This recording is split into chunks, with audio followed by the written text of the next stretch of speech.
Guys, welcome to another episode of UnMotivated. Unfortunately, my guy Maul's not here right now. Stan is here from Cleburne. And mind you, he comes up on Thursday, and we've got Better Best Dog over there on the other mic today. Yo. Real quick, we're going to continue to try to harp a little bit on the dog industry. It's a very interesting industry because it's like some weird place where you can't find anything. And then when you do find, people are like, oh, yeah, I got you now. I got you now. So, Stan, tell us a little bit about the things that you like and don't like about the dog industry since you've literally shifted your whole life to it. Yeah.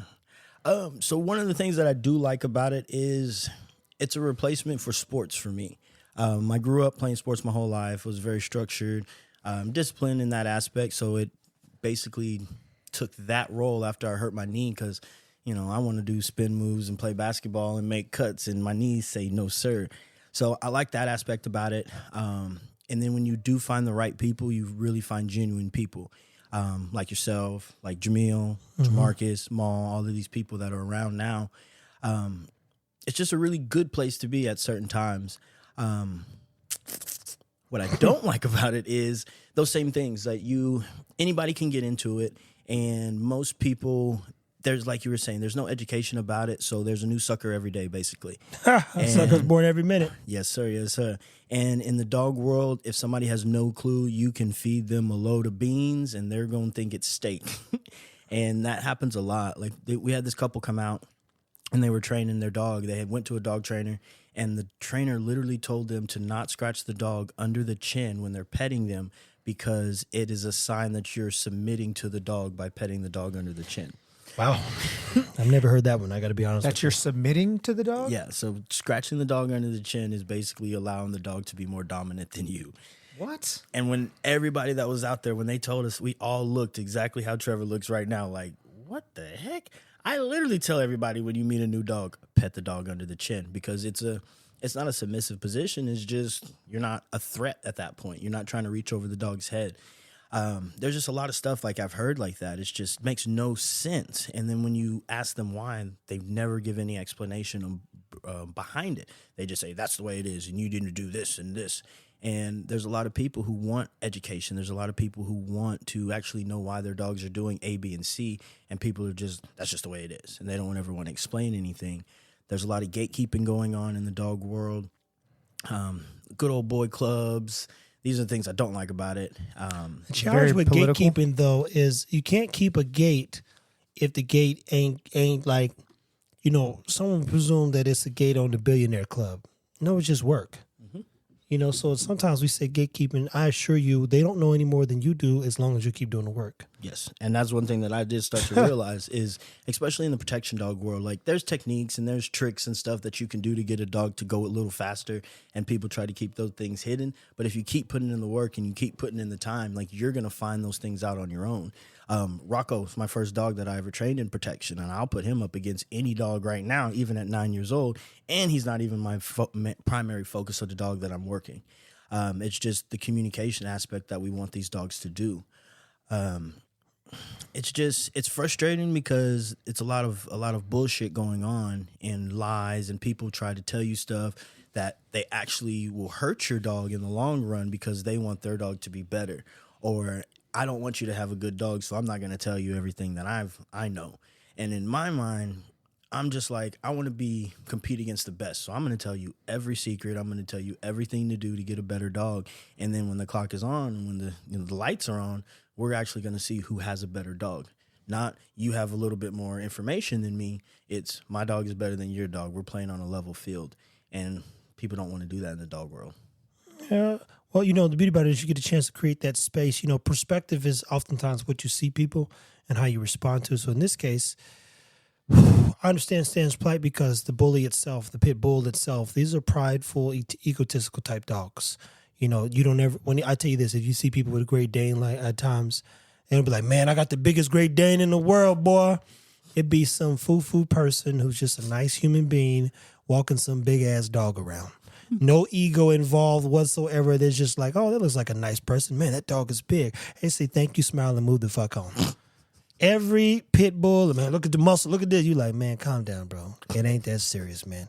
It ain't that serious. So I understand the irony of both extremes, right? And I think also, I mean, we've talked about this before. A lot of times that people that get in the dog world, they really weren't good athletes, like outside in like sports or growing up. They never had any real accolades. Then you can get into the dog world where people don't even know the rules on something, and you can go and win every single thing. And now you feel really good about yourself because you're doing something that somebody else can't, but you're just doing it because they don't know what they're supposed to be doing.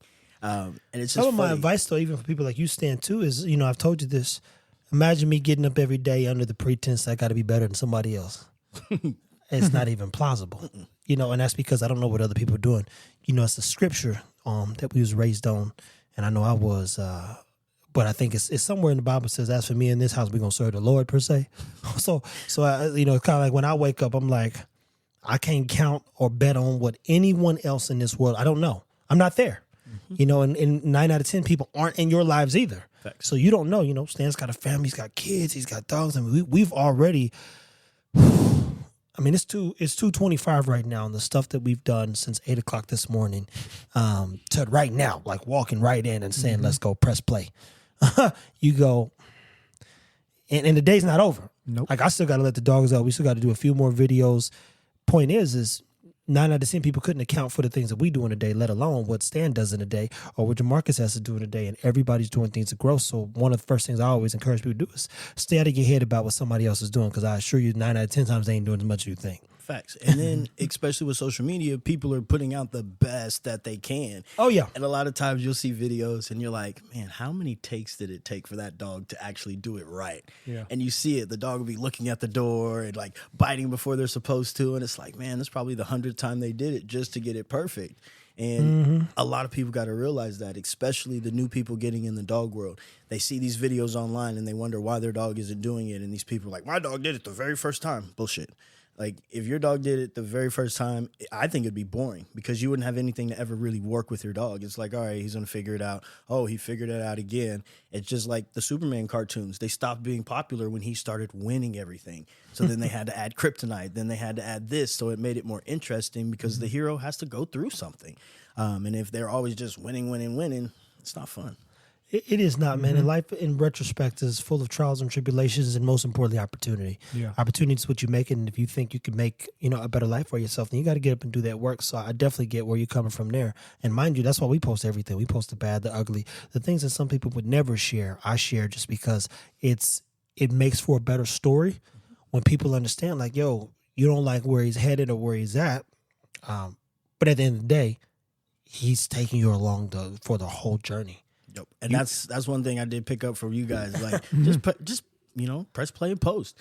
And then you can even go back and say, look, 3 weeks ago, my dog was an utter failure. And we put in the work, and now 3 weeks, look at him now. We were literally just talking about that with Cha-Cha on the way here. I was like, yo, I have some old footage of when we took Cha-Cha to Legacy West and how she would cower, tail super tuck. She was like not having it whatsoever, hiding under the table, all these things. And then turn around today when we took her out.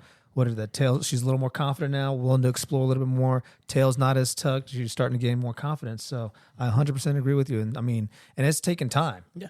It has definitely taken some time and definitely many opportunities to continue to help build her. But the thing about time is it's going to pass regardless. And if you're trying to get this dog to be finished, what, Cha-Cha's a year now?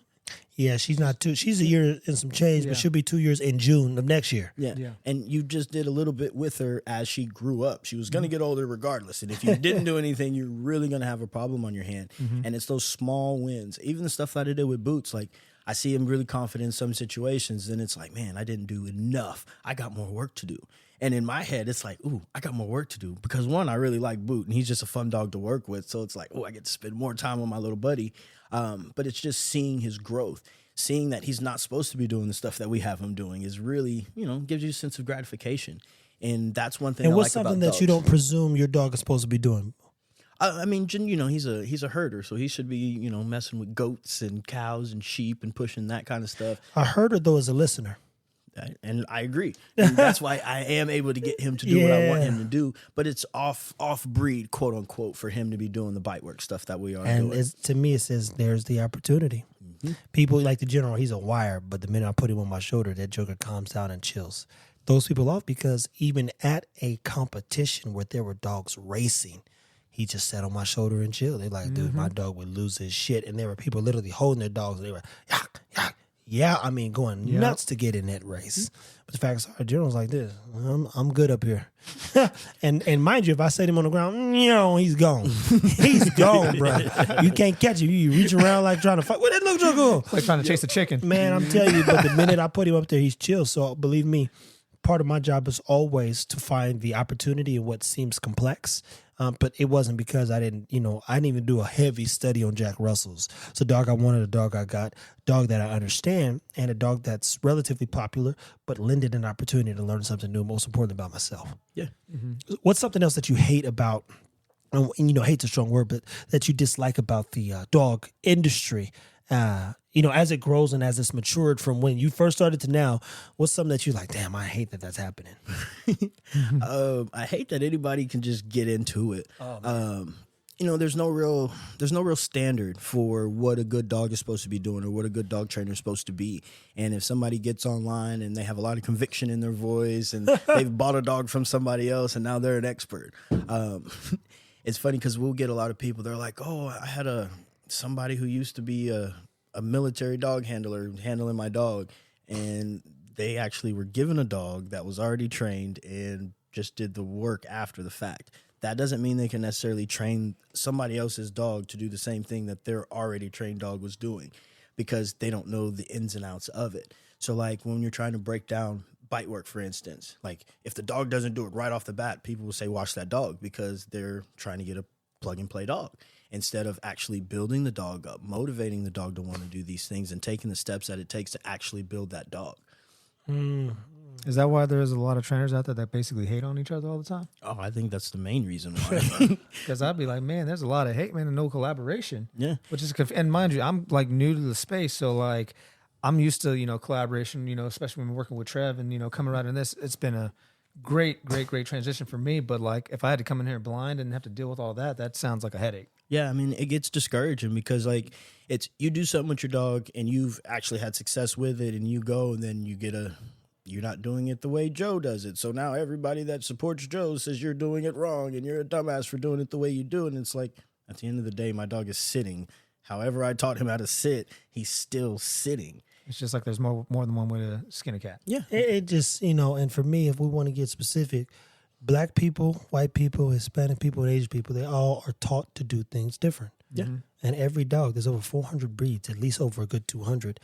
They are bred for different purposes, which means their communication is oftentimes going to be a completely different process, to say the least. And then the goal that people want for their dogs is going to be different. Like the stuff that we do with our dogs, 99.9% of the people don't want to do that with their dogs. I tell everybody don't do it. I'll be like this. You ain't got to do this with your dog. Yeah, don't get inspired because you see me do some stuff. Like, just do the best you can. Absolutely. I mean, when you say it's also great to just have a plan for your dog, whatever it is that you want to do for it, just teach it that stuff and then live within that realm. Yeah. So like, I mean, even like this, you'll get the sport people. They're training for like 4 days out of the year. Cool. You got your dog to do those things for that 4 days out of the year. What are you doing the rest of the time? Like, are you not actually enjoying your dog? Do you not actually like spending the time with your dog? Like, I got into the dog world because I had a dog get hit by a car. I wanted to train dog that I didn't lose my next dog. And then it was like, damn, Rocco's my buddy. And then we just went everywhere. And then we found out America's Top Dog was a thing, went on there, and we had success because I was playing with my dog on national TV. Yeah. We had a good time, and that's what people saw out of it.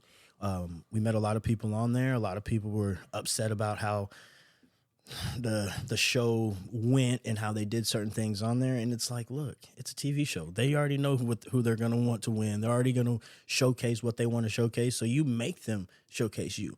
If you hear how Nick White was talking about us on the show, oh, pit bulls can't do this, or he's going to have trouble doing this, being the smallest dog. And then by the end of it, it's like, well, damn, he did everything and had the fastest time by 2 minutes. And it's like, we made them put us on TMZ. We made them put us on ESPN because we went out and had fun. A lot of people, I'm not jumping in the water. I'm like, shit, I'm finna jump in the water. And the next time we went on there, I told him I was gonna do a backflip. Get the entertainment because that's what it needs to be. Yeah. At the end of the day, having fun with your dog is gonna be way more beneficial than having a robot. Absolutely. In my personal opinion. And guys, if you want to see this story, go to Fit Bully TV and FBTV series, docuseries, Iron Sharpens Iron episode. Stan walks through his whole story, all that stuff. You get to see the footage, see him be on Top Dog, and just hear about what Stan went through from losing his first dog to getting Rocco on Top Dog. There you go, people. Well, listen, we're going to get more into the dog industry and the dog space. I know Stan deals with quite a few personalities and personas as he, works with various trainers and dog breeders, and then, people who have dogs or people who bought a dog didn't know what the dog, how to handle the dog. Ooh, dogs are impulsive buys oftentimes. And if you buy a dog out of impulse, you're buying a problem, to say the least. Mm-hmm. It's like buying a house you can't afford. You got to go to work and then get a second job just to pay bills. That ain't the move. In this case, you bought a dog who's a firecracker, or you bought a dog that's lazy and won't walk around the block. And you're like, man, I walk every day. I want a dog that can walk. Mm-hmm. But that ain't what we bred him for, depending on who you're talking to, right? Mm-hmm. And even with our dogs, people they was like, oh, I wish that dog was a little bit bigger. He goes kind of small even. And mind you, I only repeat things that people have literally said to me. And I'm like, oh, yeah, well, he fits kind of my life. It's kind of like he's any bigger and he'd be taking up even more space than he does. So I'm good on him. But the dog space is a place where you can get ruined. And it's a place of great opportunity. And when we go to events with the Jack Russell Terriers, it's a reminder like, yo, I don't think I met a bad soul there. I don't know. I'm not going to pretend like everybody wanted us there or people like going out of their way. But every corner that we touched where we bumped into a person at this event, people were kind, respectful. They wanted us to know. They wanted to help us out. And some of them directly went out of their way to like, so what do you guys do? And we're super inquisitive and we're super enlightening and informative. But what I did see was respect amongst the whole community for even people they don't prefer. Yeah. But they were like, yo, that's so-and-so because we're here for the dogs. The dogs and the dogs only. So if you keep it about dogs and be about dogs, let's leave it at the dogs. All that personal shit, keep to yourself. Yeah. Anything you want to hit them with as we close this episode out, my friend? One thing that I have liked is people they are influenced by things.